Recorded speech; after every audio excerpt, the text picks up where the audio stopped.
জুলাই গণঅভ্যুত্থানে নারীর অবদান স্মরণে পালিত হলো জুলাই উইমেন্স ডে। কেন্দ্রীয় শহীদ মিনারে পরিবেশন করা হয় বিপ্লবী গান ও কবিতা, প্রদর্শিত হয় তথ্যচিত্র ও ড্রোন শো। সংস্কৃতি মন্ত্রণালয়ে এর আয়োজনে সহযোগিতা করে শিল্পকলা একাডেমি, মহিলা ও শিশু বিষয়ক মন্ত্রণালয় এবং ঢাকা বিশ্ববিদ্যালয়।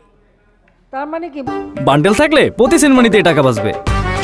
বিকাশ সেনমানি বান্ডেল কিনে জিতুন প্রতি লেনদেনে। মুক্তিযোদ্ধার সন্তান নাতিপুতিরা কেউ মেধাবী না, যত রাজাকারের বাচ্চারা নাতিপুতি হলো মেধাবী, তাই না?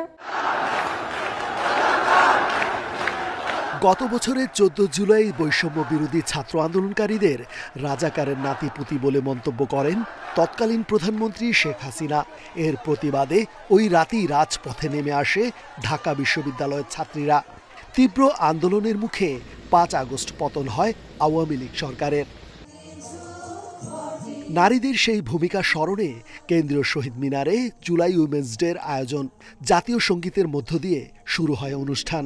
দেখানো হয় মহিলা ও শিশু বিষয়ক মন্ত্রণালয় প্রযোজিত তথ্যচিত্র।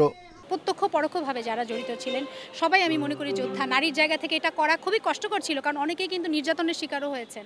মোমেন্টটা যেমন এক্সাইটেড ছিল, ঠিক একইভাবে আমাদের কাছে প্রতিবাদের একটা জোরালো কণ্ঠ ছিল। এটা দরকার ছিল। আমার মনে হয় যে এতগুলো দিন জুলাইয়ের, তার মধ্যে একটি দিন আসলে মেয়েদেরকে উৎসর্গ করা উচিত ছিল।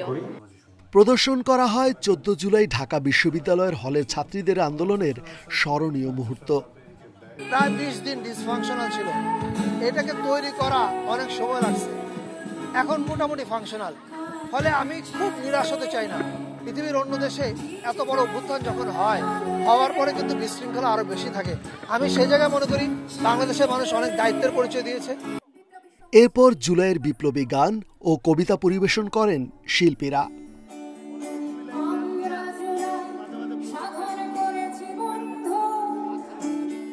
2000 ড্রোন উড়িয়ে তুলে ধরা হয় জুলাই অভ্যুত্থানের ইতিহাস।